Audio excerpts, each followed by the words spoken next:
Hey everyone, and welcome to the conversation series. I am so excited to introduce Chloe today. She is a colleague, a friend, an old student of mine, and I'm so excited to hear what she has to say about the theater world and the yoga world.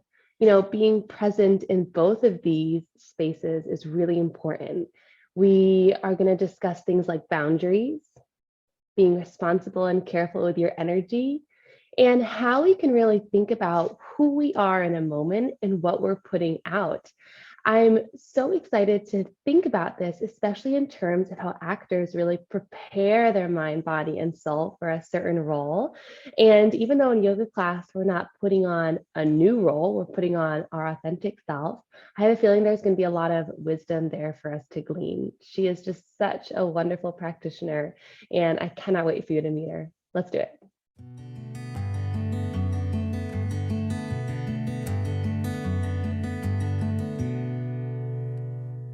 Yay. Hi, Chloe. I'm so happy you're here. Thank you so much for joining me. Thank you for having me. I'm so pleased to do this. Yeah, I'm so happy to just finally be sitting down with you. It just feels like a long time coming as far as just knowing each other in the yoga sphere. So it makes me really happy. I would love to just share how I met you and then let you give our listeners a little bit of a chit chat about who you are, what you do. So I met Chloe when I was teaching, and she was a student in my classes that would just pop up randomly, so accomplished and doing like such a I felt like whenever I watched you from a teacher perspective take class, I was like, she's comfortable in her body. And I think that's really awesome as a teacher to watch, but also just as a fellow practitioner. You are really good at modifying advancements, like just doing your thing. And even if you were doing all the same stuff that we're like leading through, I think you can look, and maybe as a teacher now, you can speak to some of this, but as you look around the room, you can just tell who feels confident and comfortable in their space. And that really makes teachers happy to see their students just look confident and comfortable on their mat. I know we're going to talk a lot about like confidence and boundaries and good stuff like that today with your background. But yeah, I'm so excited that I got to know you as a student for a long time, but now we are just like in the ether of the yoga world and more like colleagues now, which is cool. And I would love to just hear what brought you to yoga, where you're at now, who are you? Tell our listeners. So what brought me to yoga was when I was a senior in high school. I'm from Raleigh, and I moved from Raleigh to Winston-Salem to attend the UNC School of the Arts high school drama program, which is a boarding program. And it was part of their curriculum that we do yoga twice a week. So there were 20 students in the drama program. And so it was like every Monday and Friday. I think it was like an hour and 15-minute long class. And we would take yoga twice a week. So it's always been very tied in my head with my acting experience as well. And then I loved it at the time, but then I graduated and I didn't really do yoga for like 7 years, I think. So quick break there. Yeah. Just a 7-year intermission.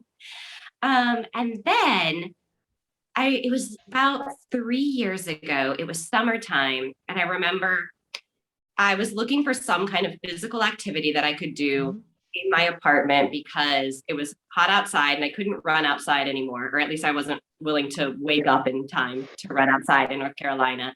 And my apartment's air conditioning was broken. So I was like, I need something I can do in my apartment. I had just finished doing shows and had all this free time on my hands. And I was like, I don't have any hobbies left. Like, I don't have any outside interests outside of theater. Like, there's only so many hours in a day I can wander around at TJ Maxx. So there was a void there that needed filling. And so I just like put in YouTube, like yoga, like beginners yoga or something. And from the first like 15-minute video, I was like, wow, that actually felt amazing. And I felt like it was calling right back to my experience in high school doing it regularly. And I was just like hooked. Like, I have got to keep doing this. And so I spent a couple of months doing it at home and just kind of relearning and rebuilding. I've forgotten a lot too. And then after about a couple months, I went to my first public class in Raleigh. And I did drag my husband along with me because I was so nervous. Like, Yeah. I was just so nervous to take that leap to doing it in front of people. And yeah, that was about 3 years ago. And pretty much from the beginning, I knew I was interested in teaching eventually. And so since then, I have not stopped practicing regularly, and I've been able to add in aspects that, like doing restorative yoga, and I did a yin training as well that I feel like have really rounded out the experience for me so much. Like it started out as like, I need a workout. And now it's like, that is so not what I'm interested in at all with yoga. Like I don't care about, I mean, the workouts I can be nice. Right. Can be nice to get the sweat on, but like I don't care about that aspect of it at all anymore. Yeah. And I took I think you did a slow flow class online. Is that correct? Yeah. And I took that class and I remember just thinking like you just see your pacing was like spot on. And it didn't feel, I mean, I felt like I did all the movement and like the workout stuff, right? That like yoga is physical. But I remember, because I think when we were in our yoga space together and I was like teacher student, we were always in a vinyasa, which is like a little bit more energetic. And it was cool to watch you teach something more slow and mindful. Not that vinyasa is not mindful. But it's interesting that you say now that like that's the fitness aspect is not what you relate to, because I think that that's like a huge misconception of yoga is that like it's the fitness, put on your leggings, do the stuff. Well, and it's too, like I noticed, you know, if I post a picture of myself in seated meditation, that's not like going to garner the most interest, like, and that's not a super dynamic image. But if I am doing something really acrobatic, then it's like, oh, that's yoga. Like she must really know what she's doing. And it's like, my flexibility is genetic, you know, like, yeah, who cares? Yeah, I think that when we think about like being well as yogis, like the fitness aspect is the most commercial, and that's great. And it's okay. I think it's okay. Like some people really demonize like the Western yoga fitness side, but I think that it's okay to acknowledge that it's grown into its own thing. Let's just not call it traditional yoga. Right. And there are some times too where it's like, if I'm really stressed, I actually don't want to be in a gentle class because there's too much space for my mind to wander. I was like, the more sun salutations, the more it's like, okay, if I can only think about just like existing in this plank for 3 more breaths, then I am by default in the moment. So that aspect of it, I do still really, really appreciate.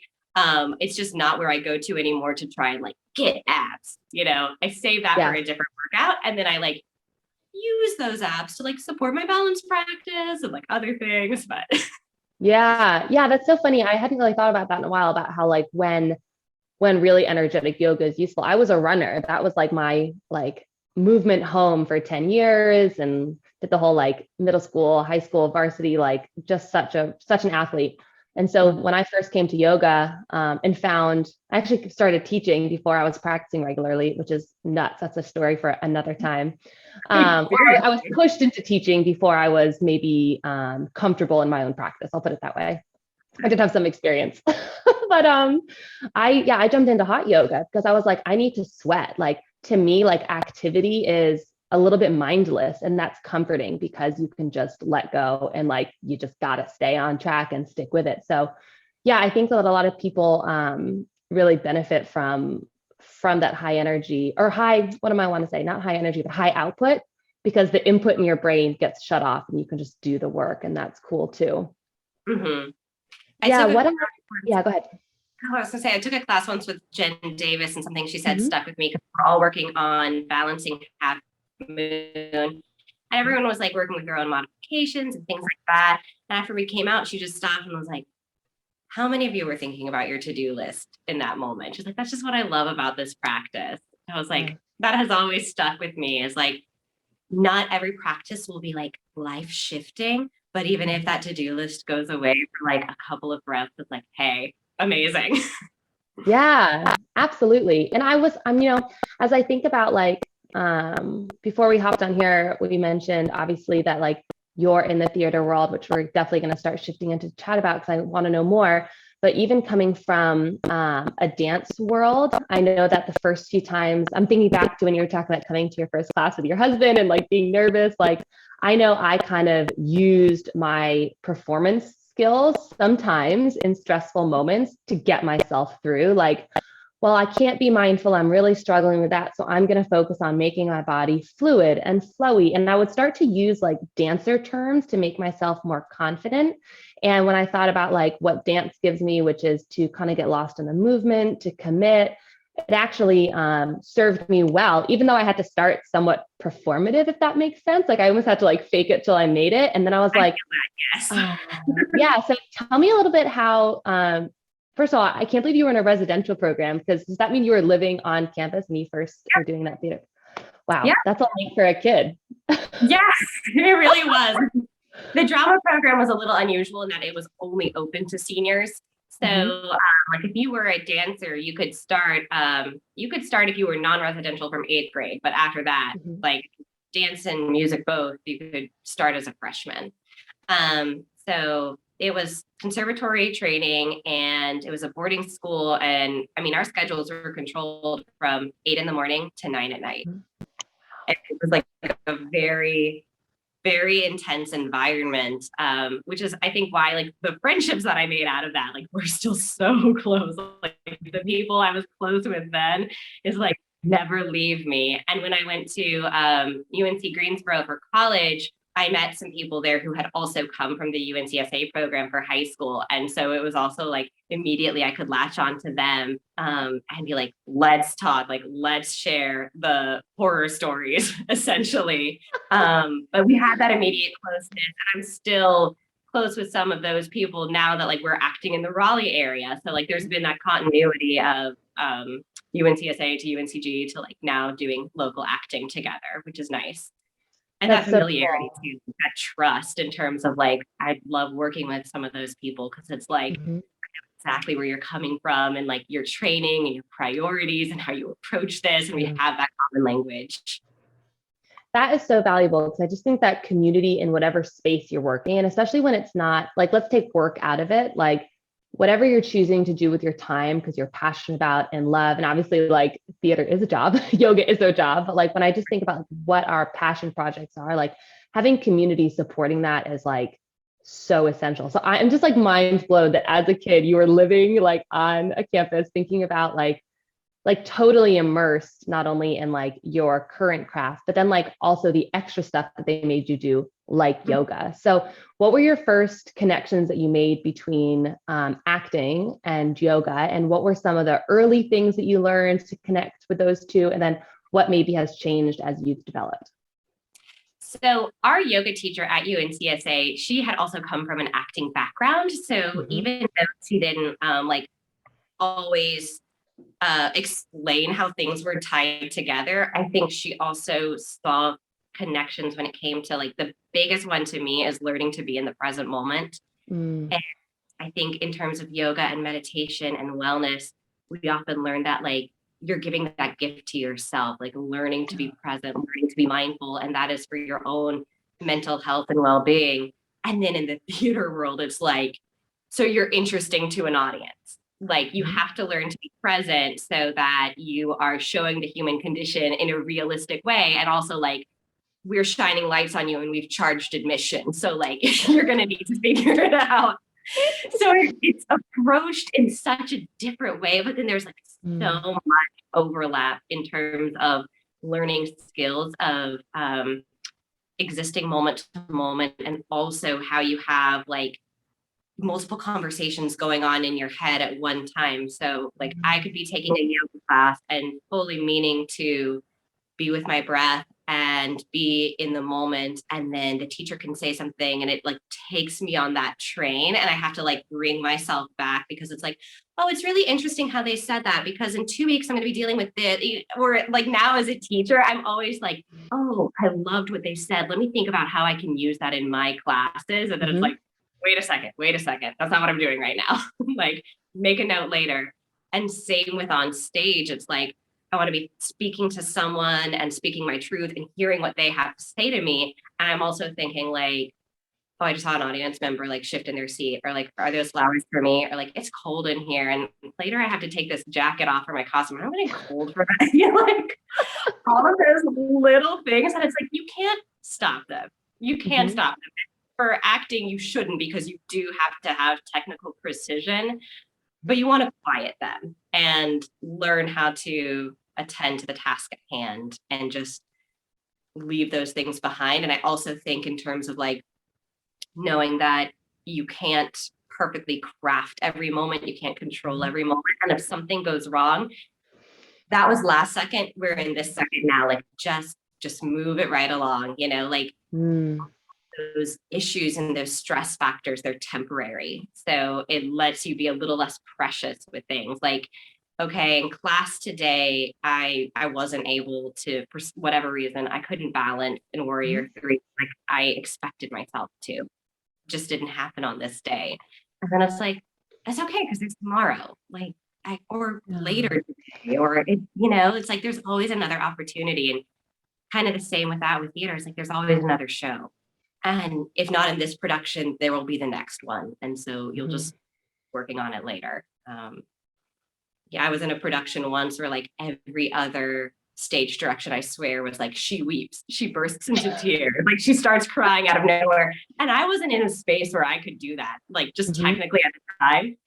And so I was just like, we're just not going to for this show. Like I just had to Yeah. accept, like, I'm not there. I mean, it was still in college. So it was like, hey, that's what educational theater is about, is learning. And then it was like years later where kind of developed again the ability to do that and to do the like she bursts into tears, you know. Yeah, and can I just brag on you? When I saw you in Romeo and Juliet and I saw actual tears falling off your face, I was like, like it was like it's really striking, and it's really I think as obviously a human watching another human cry, first of all, it made me cry, which is like, good job. I think I told you that. You made me cry a lot. That means you did great.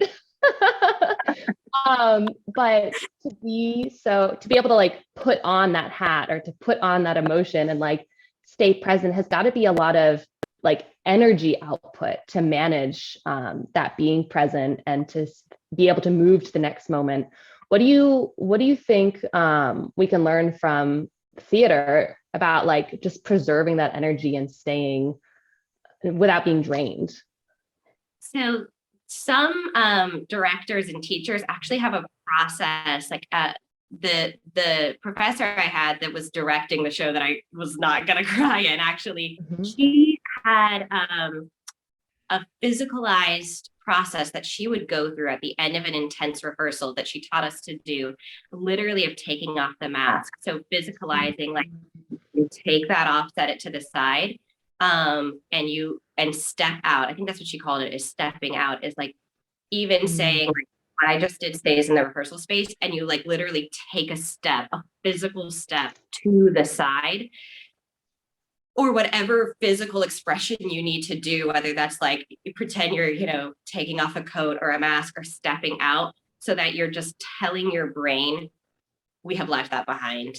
And Yeah. now I get to go home and do whatever. And so I think things like that can be really useful in terms of like, you might feel a little silly doing it, but your brain believes what you tell it. So even if it's something small that you need to do, just to say like, that's now out of my hands, we're done. And then you just have to move on. I come home a lot of times really, really hyped up from rehearsal, Mm-hmm. even if it's great, and I just like the wheels are spinning and I just want to think about it. So in this last rehearsal process, I would do like a little nightly meditation, even just 3 minutes, to kind Yeah. of tell my brain like, it's time for bed now. Like we got to put that behind. Like even if Yeah. you're just so excited, like we have to put that behind. And so sometimes I would set my timer for 3 minutes, and then it would end, and I would realize I had been thinking about rehearsal the whole time. So I would just set it for another 3 minutes. Be Mm-hmm. like, okay, let's just try this again until my brain has grasped that like we're not worrying about that anymore. But yeah, I think having something honestly like physical to say, ooh, okay, that's done. For the last show I was in, our we had an intimacy coordinator. Mhm. And even though my husband was playing Romeo, I was playing Juliet. We're So comfortable. romantic. We're good. We didn't necessarily need someone to help build the trust, but she still wanted to respect our privacy and have what we were doing professionally be separate from that.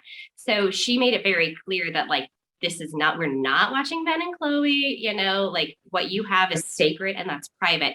So at the end of rehearsal, she would have us high five or fist bump or something like percussive to be like, okay, done. Like not even a handshake. That in some ways was like too intimate. Like she'd like something percussive, even if it was like an elbow bump.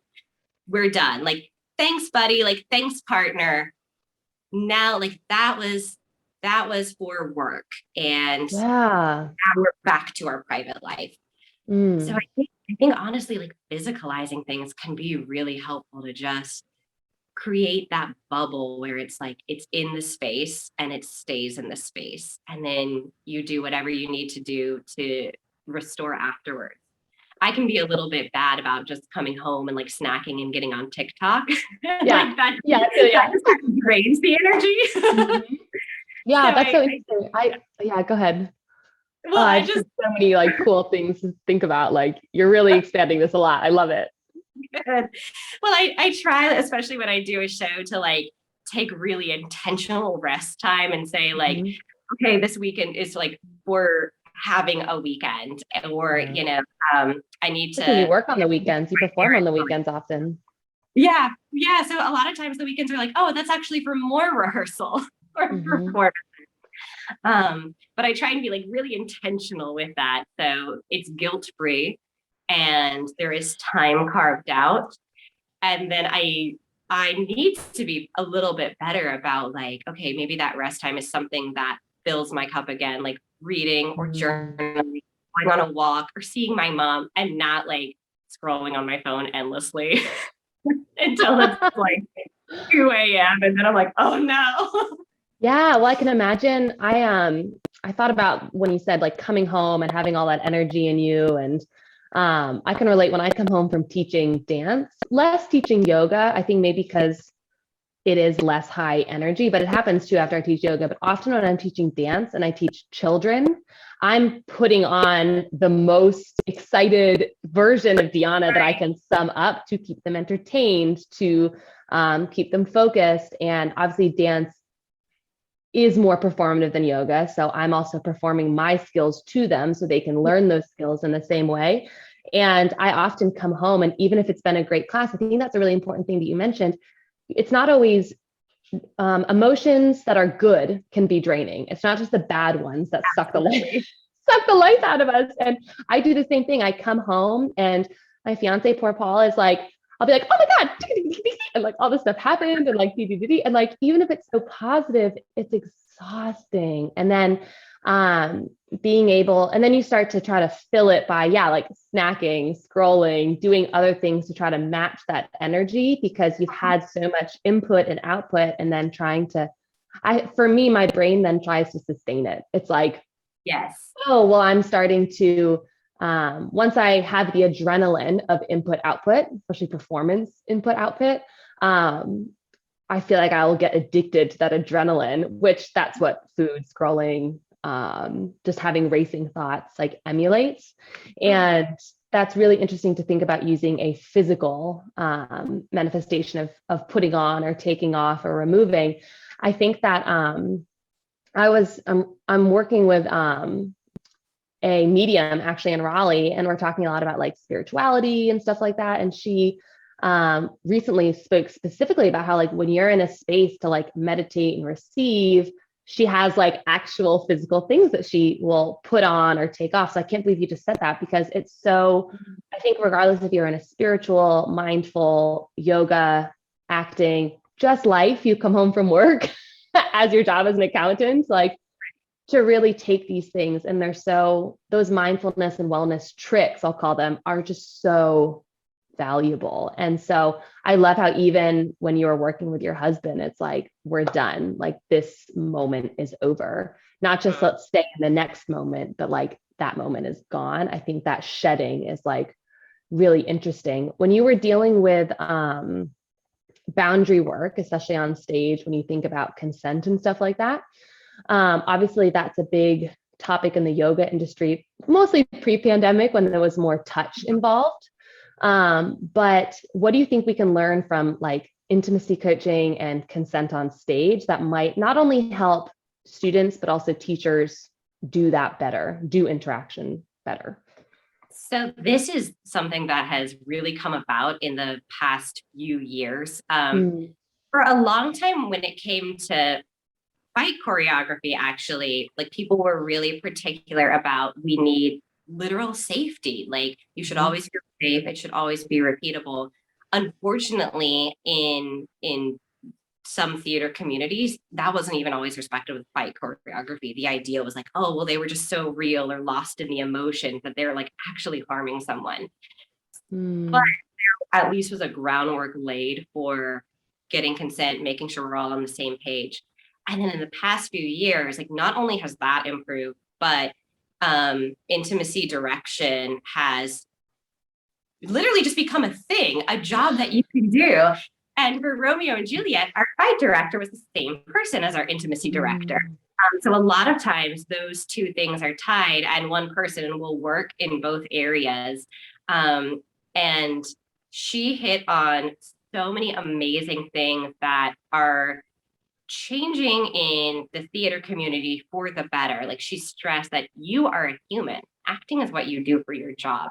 So your human boundaries always come first. And nothing, nothing for this job matters so much that you should cross those boundaries ever. Like it is just a job.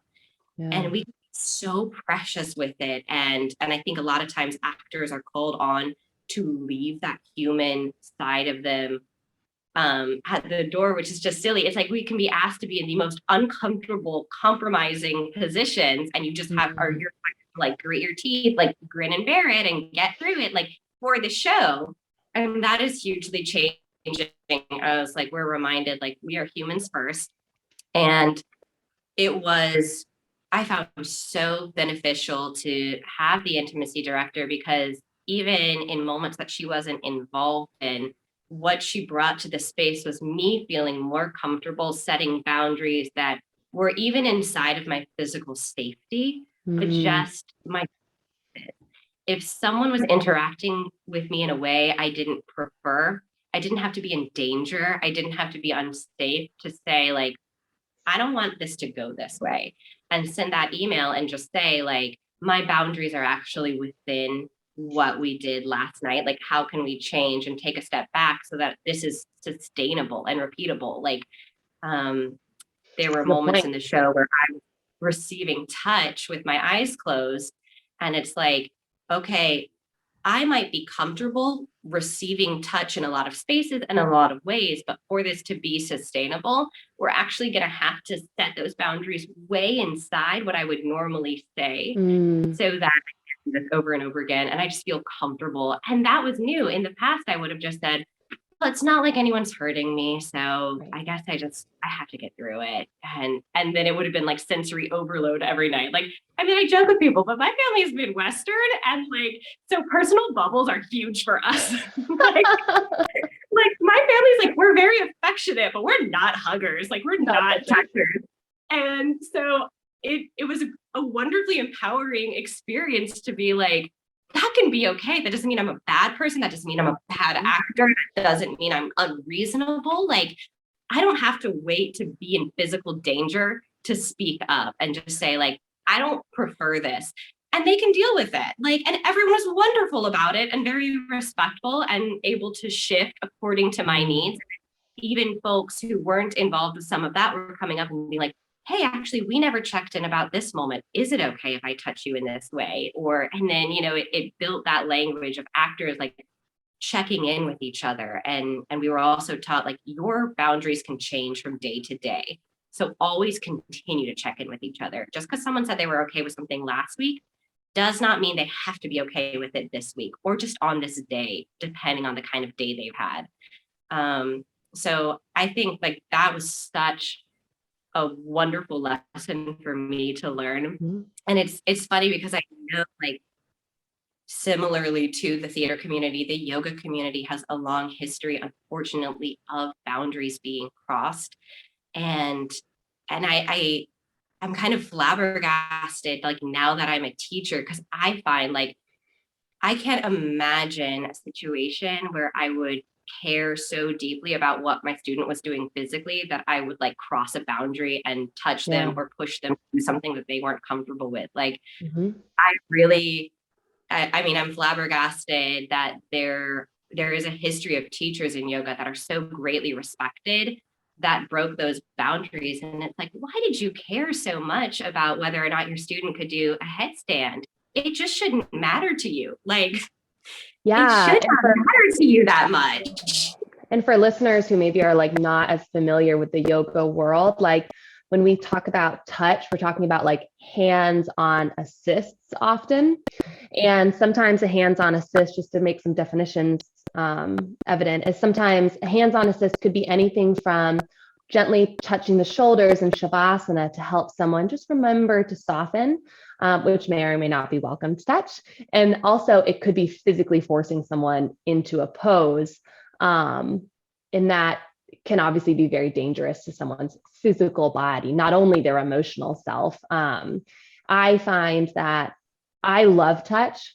I come from a Portuguese family and everyone is touching each other all the time and hugging and kissing, and like everyone's like got their arms around each other. So I know, for example, touch is something that is really comfortable for me. And when I did my teacher training, because I was so close to my teachers, I felt very comfortable with them doing assists like that. And then it occurred to me once I got into the classroom with people I didn't know, that all of a sudden that line is really hard. I know personally, I would say if you're comfortable with, I would put everyone in child's pose.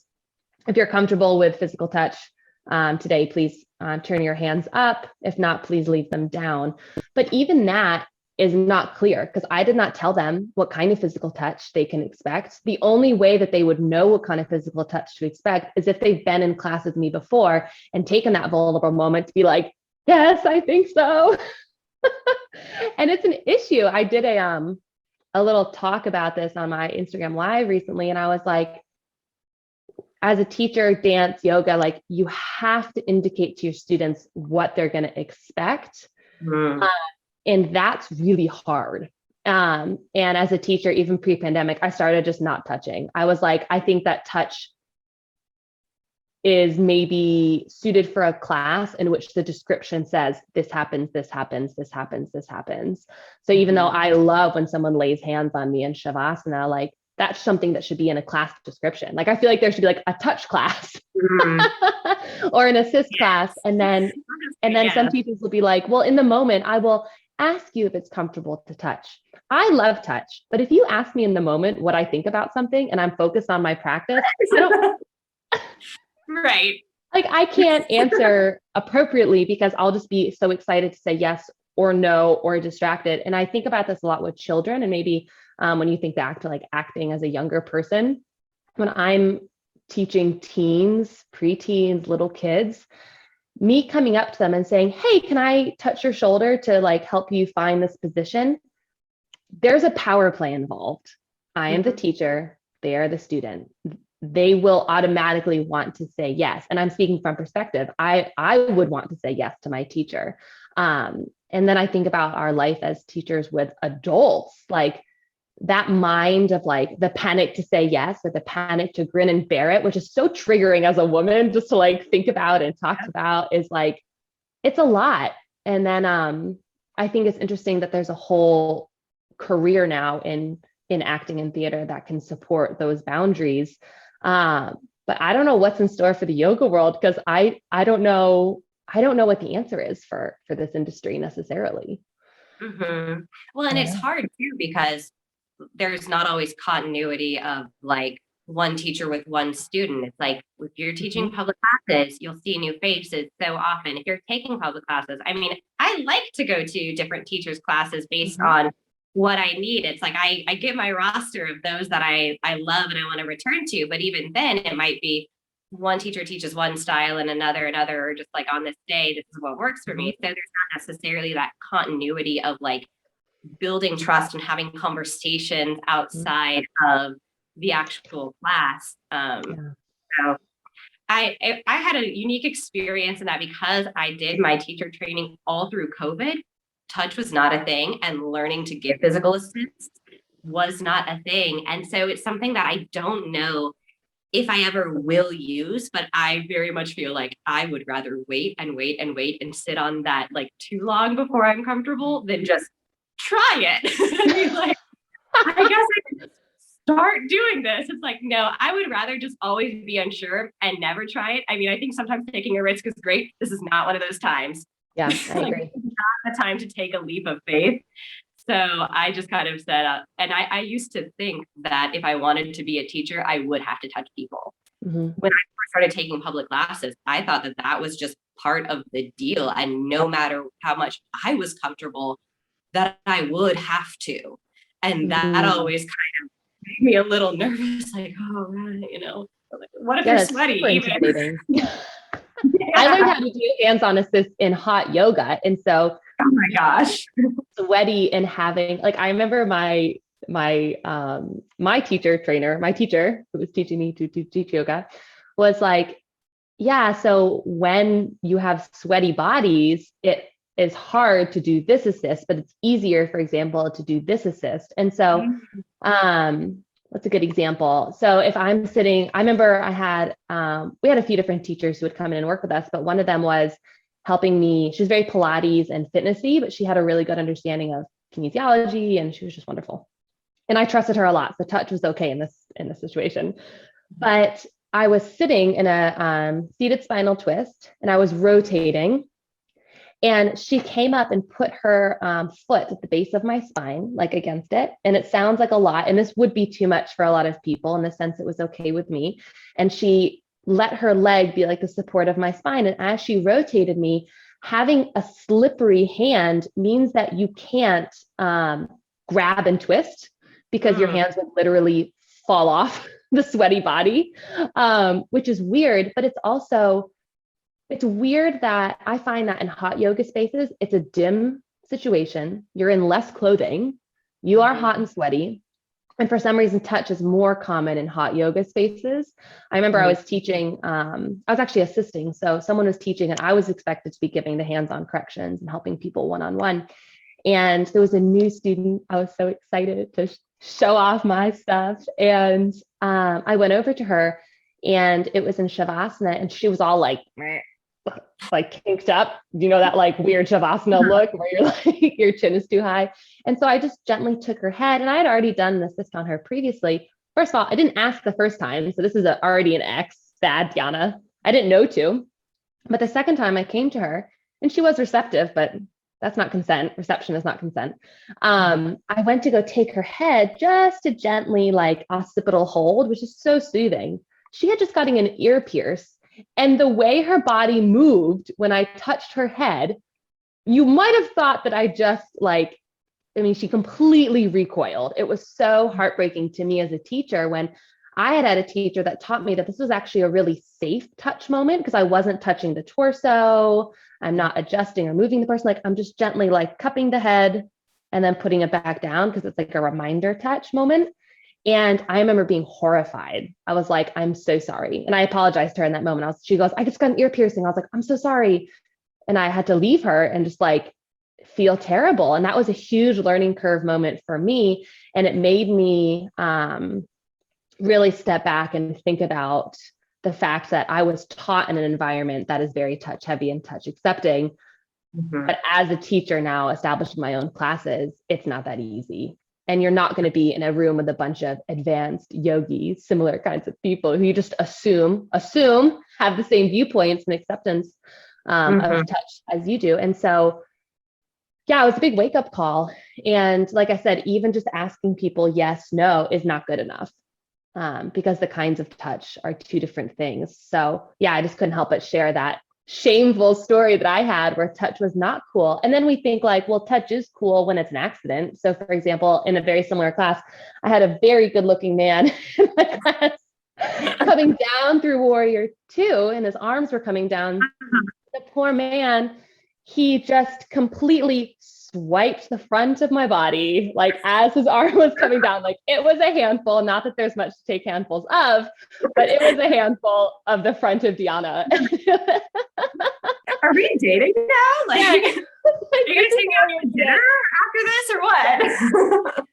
And it's like, it's funny because as a teacher, I just laughed and I was like, oh my God, don't worry about it. Because that's accidental touch. And we want people to be comfortable and confident with their bodies in yoga class, but then we also want people to be comfortable and confident to say when they're uncomfortable. So it's like we're pushing the what you're comfortable with, be brave envelope, but only to a point. And everyone's point is so different that it becomes really gray.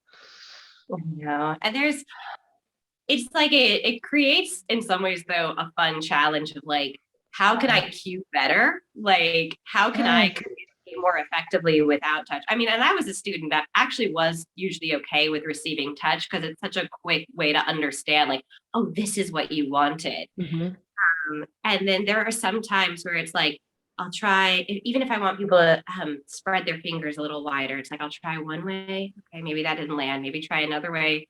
Maybe they made the adjustment, maybe not. And then it gets to a point where it's like, maybe not today, maybe not this class, maybe in 3 months they'll be going like, oh, it's so funny. I used to never spread my fingers as wide as was cute. And like, that's okay. And I hope that eventually as a teacher, I like also find ways to talk more personally with students, like even and go up and be a little more one-on-one, but that's not something I'm super comfortable with yet. And again, like I am so okay being patient with that and just saying like, I'm not there yet. So I'm not going to force it and put anyone else on the spot because I wasn't ready to do this in a sensitive and useful way. And so that I just sort of let go of like, hey, then today wasn't the day that they spread their fingers as wide as I cued in downward facing dog. And like, we're all going to live, you know? Yeah. Like this is not a long that will come to them when it comes. Yeah, that's really interesting. I have also found that like especially coming from that very touch heavy hot yoga studio environment, like when the pandemic hit, like I feel like I only became a better teacher having to cue more specifically. And it really, I think it's probably made a lot of teachers think really hard about what they do and say. Because if you can describe with your words how to help someone move into something, that's even in a touch welcome class, like that's still better. Like that is still the better alternative as far as like safety cueing, I mean. And even if we're not touching people, but we're working one-on-one and walking around the class, as a student myself, I used to hate when the teacher used to come up to my mat and like practice next to me. I was like, oh, I'm the bad kid. Like I'm such a perfectionist. And again, like I was often approaching yoga from that same performance mindset. And so, you know, like I had a hard time then like for me, it's like, oh no, this is like the shame thing. And, you know, that's also my own, that's a way that I think I've also changed now that I teach as a student. Like I'm way more accepting of like, just fall on your face, just grab the blocks. Like in my own practice, I am way more accepting of like messing up. Like, oh, I misheard that cue, or I need to take an adjustment, or I fell on my butt. And like, that's okay. But especially early, I was like, don't correct me because that's shameful. yeah, you know? Yeah. And that, yeah, that's so true. I like, especially you're right, coming from a performance mindset, it was like horrific to, well, I had a really big battle and I still do sometimes, like, am I coming to yoga to be in front of people and build community, which is not performing, but it's an external moment of like, I'm in a yoga class, especially an in-person yoga class, which is great that we're back in that ability to have in-person classes. Am I having a moment of yoga where I'm enjoying that external environment, whether it's performative or just community? Or am I coming to yoga class to not speak to anyone and to just like completely retreat? And even just the other day, I was teaching and I have, you know, a few clients that love to just chat with me before class and after class. And they're coming for community, not just community with me, but community with others. But then I had a student and I felt myself feel bad about myself as the teacher. She walked in, she goes, I'm so-and-so. and kept walking into the space and set down her mat and talked to no one. And then at the end of class, she got up and she just walked out. Didn't even say goodbye. And I was like, oh my, I'm so like, I'm such an extrovert. I was like, oh my goodness, goodbye. Have such a great day. Like, and she's like, doesn't even care. And I'm looking, and I had to really check myself as a teacher. I was like, am I terrible? And I'm like, no, like her boundary in her space today was, I'm here to do the work. I'm not here to interact. And that's what she got. And that's what was important. And so thinking about energy input, output, and boundary work, I'm just so interested and happy to hear how similar these acting spaces and yoga spaces are when we think about energy, boundaries, and being in the moment, because it's like a labyrinth to walk. And then I think what's happening in our day-to-day lives, just like going to the grocery store, going to your job as an accountant. I'm not an accountant, but I keep using that as my like default job. My day job is actually in a bank, so it's close. Is it? Yes. That's so funny. I didn't know. But then I think, like, where do these things that we're learning from the theater space and from the studio space, like, are only helping us and making us more sensitive to our needs and the needs of others? It's just like the ripple effect just seems to be endless, considering all of these elements. Yeah, there's one thing that I watched a video when I was getting my acting degree from, there's this famous acting and voice teacher, Patsy Rodenberg, and she talks about her second and third circle, like energy. So like first circle energy like falls back into the body and it's like very much in yourself. And you can kind of say anything to anyone in first circle and it won't land on them. Like you're not sharing it. And then third circle is like pushing outward, like demonstrative. You kind of come into a room and it's almost like you take up all the space and you take all the air out of the room. And then second circle energy is just being present with people and being with them. And she was sort of like, you want someone to fall in love with you, take them out to dinner and be in second circle with them the whole time. Just be with them. And she told a story of someone who had been through a personal tragedy that said the only people that could show up at the door and be with them in their lives were actors, because they were the people who were comfortable in the uncomfortable and comfortable and okay being present with whatever was going on for someone else. And there are some times where, like in my life, I have felt like, oh God, I'm not qualified. I used to work at a consignment shop where sometimes I would receive a call of someone needing to get rid of a loved one who had recently deceased, their clothing. And some people weren't ready for that call. And I was just like, I was just over here dressing a mannequin. Like, oh my gosh, like, I'm not ready for this. And I would then say to myself, like, if you can't do it, who can? You literally have the training in this. Like you have the training to sit with someone in an uncomfortable space and just be with them and give them all the time that they need. And I would remind myself of that. Like it doesn't necessarily take a certain kind of person to do that. Like that is a learned skill anybody can acquire.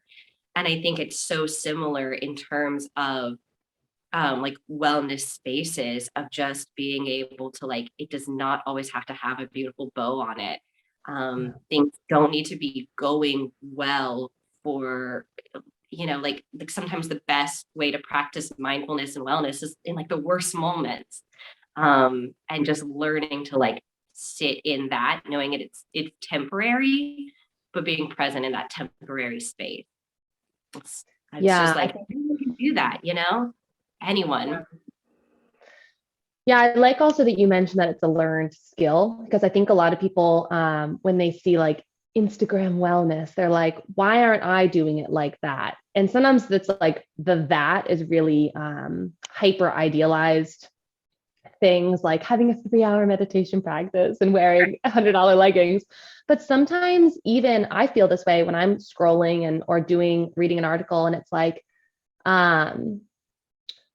we should be present. Even sometimes that's someone telling me I should be more grateful in the present moment, more calm, more like willing to just sit in that space, makes me mad because I'm like, I don't feel good at that. Like, that's like, you're expecting me to do something that I don't know how to do. So I just love that you mentioned that it's a skill to know how to just like be in that space, because one, skills improve over time and you have to start not so good at them. And two, even as you're learning a skill, learning to do them in different environments is an up and down process. And how often my trigger word is gratitude. When someone says, like, just sit in the moment and be grateful, I'm like, and it makes me mad because I think probably some childhood trauma and I was like told to be grateful a lot. So I know I'm grateful. And so for someone to say you should be grateful, I'm like, what? Yeah.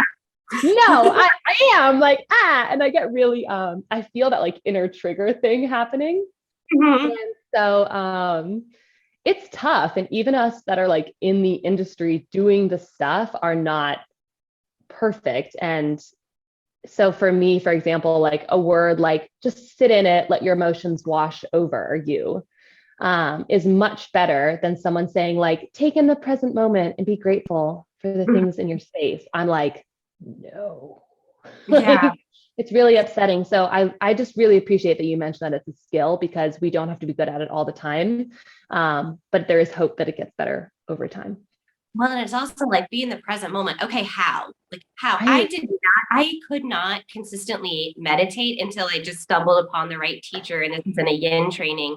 And she was taking us through a posture one day and she just used a skill set for like for guiding through meditation. And then it was like, oh, aha, like this works for me. It might not work for someone else, but she like had lists of things to notice. And that's when I realized like, oh, maybe noticing things, like just going through, like noticing all the sensations of the body, like that could be being in the present moment. When I was in college, I would always get the feedback from my professors, like, you need to be more process based. And I did not understand what that meant. And so I kept like doing the same, like making the same mistakes because I was like, process based. Well, I like rehearsal. I enjoy coming to rehearsal, and that's the process. So that means I'm process based.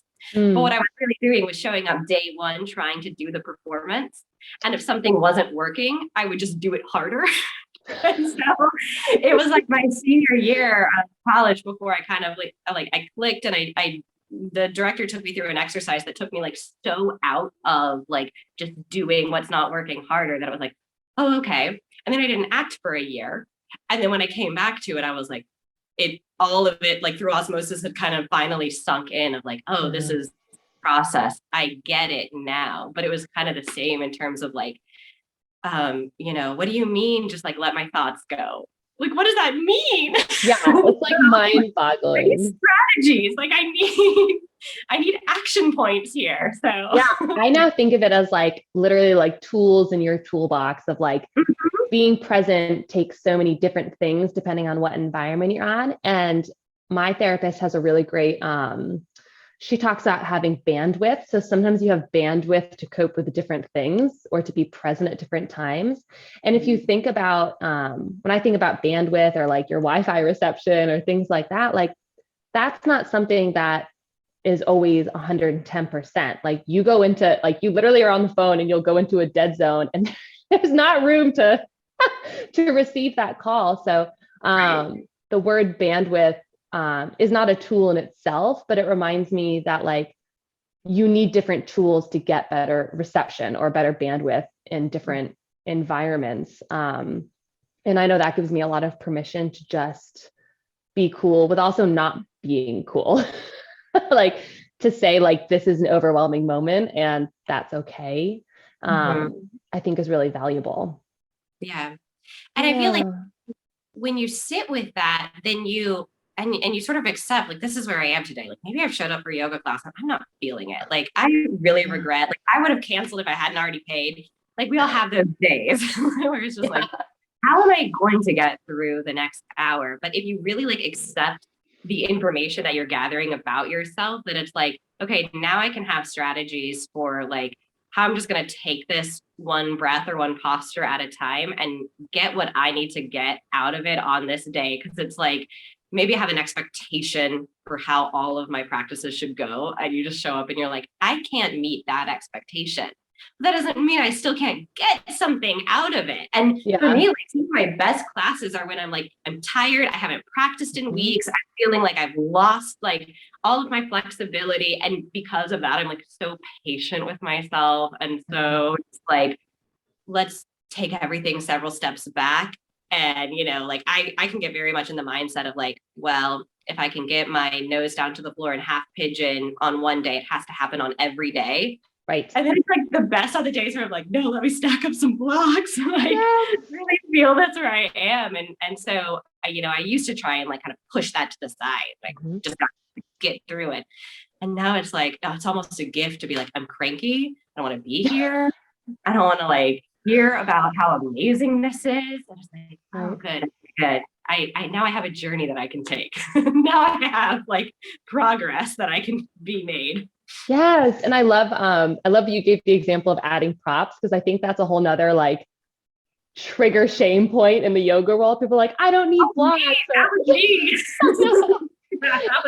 Like, it's literally a metaphor for support and needing different things at different times, which I just think is like, oh my gosh, we could just like, that's like a whole nother, we should do this again, because this is like a whole nother, like, there's so many metaphors for like how you cope with these things in the studio or even on the stage and then in life, that it could just like, I mean, obviously we're yogis, so we're like, yoga is such a great form of learning life and dealing with life. But I think that it's not because we do advanced poses or because we're teachers. It's because in the quiet moments, you just like learn so much about your own needs and your own forgiveness and your own mindfulness and your wellness, that it just feels like a huge conversation that just makes me like so excited to be having it with you. And we're getting towards the end of our time, and I don't want to take up any more of your time, but go ahead. And if you have any insights for our listeners that you want to share, any last thoughts or probing questions that you'd love to lay on them, and then where we can find you, or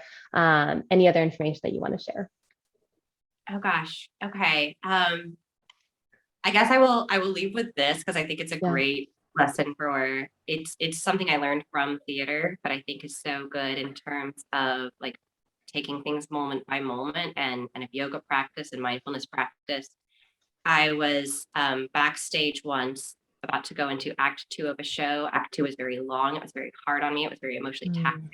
Sitting there thinking about everything that I had to do. It started with me going out and setting tea, and I'm in petticoats and heels, and I'm nervous about that. And then I've got to, like, so much has to happen, and it's long. And another actor kind of, I think, saw that washing over my face, and she was like, "What's going on? Just think about everything I'm about to have to do." And she said, "What do you mean?"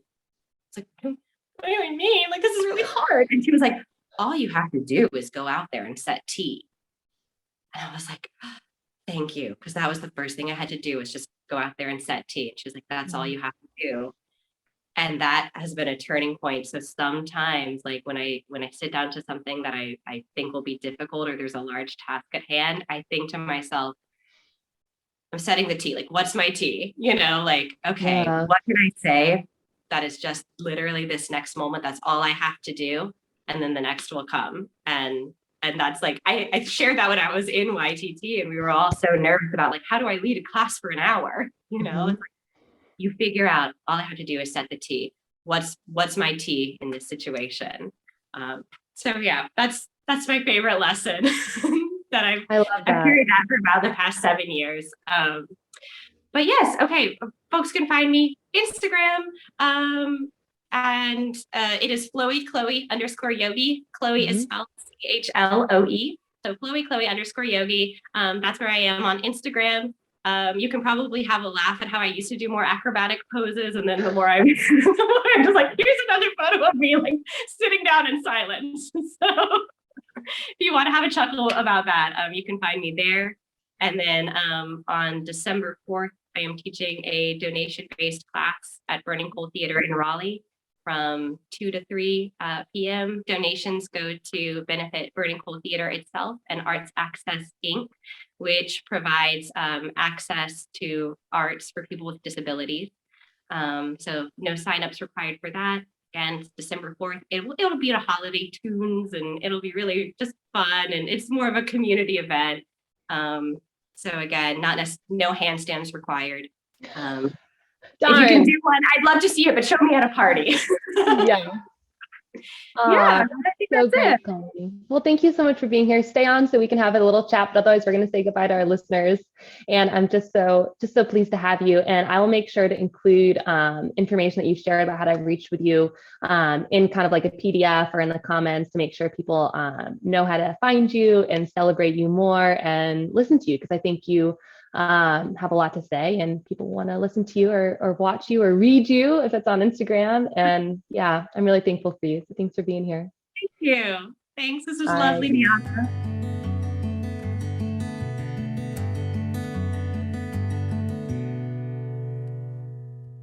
I hope you enjoyed this episode of the conversation series. It was my pleasure to talk all about my wellness and Chloe's wellness, industries, worlds, how they collide. It was just such an enlightening discussion. Please feel free to connect with her on Instagram and online, and with me as well. You can find her Instagram handle in the show notes. And of course, she just gave it to us in the episode. If you're looking for me, you can head to diannabaptista.com and head to Emotionally Available on Instagram. Thanks so much for your time. Have a wonderful day.